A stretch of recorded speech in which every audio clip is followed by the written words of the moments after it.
దారిన పోయే దరిద్రాన్ని నెత్తిన పెట్టుకుంటోంది ఫ్రాన్స్. ఎందుకు ఈ మాట అనాల్సి వస్తుందంటే, ఉక్రెయిన్ అనేటువంటి దరిద్రం వదిలించుకోదగ్గది.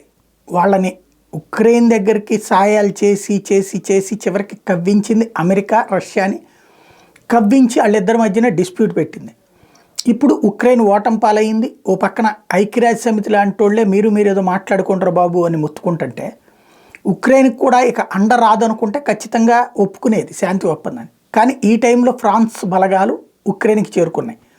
కంబ్యాట్ ట్రైనింగ్, యుద్ధం జరుగుతున్నటువంటి సందర్భంలో యుద్ధ శిక్షణ అంట. బుద్ధి బుర్ర ఉన్న వెధవెవడైనా చేస్తాడా? యుద్ధం జరుగుతూ ఉండగా యుద్ధ శిక్షణ ఇచ్చేదేంటి అంటే, ఇంతవరకు వాళ్ళకి శిక్షణ లేదనినే కదా అర్థం. ఇప్పుడు ఉక్రెయిన్కి సంబంధించిన సైన్యానికి ఫ్రాన్స్ సైన్యం శిక్షణ ఇస్తోంది. ఈ టైంలో రష్యా సైన్యం వీళ్ళ కోసం దాడి ఏమన్నా ఆపుతుందా? లేదా వీళ్ళు శిక్షణ ఇస్తున్నటువంటి ప్రదేశంలో దాడి ఏమన్నా ఆపుతుందా? లేదు కదా.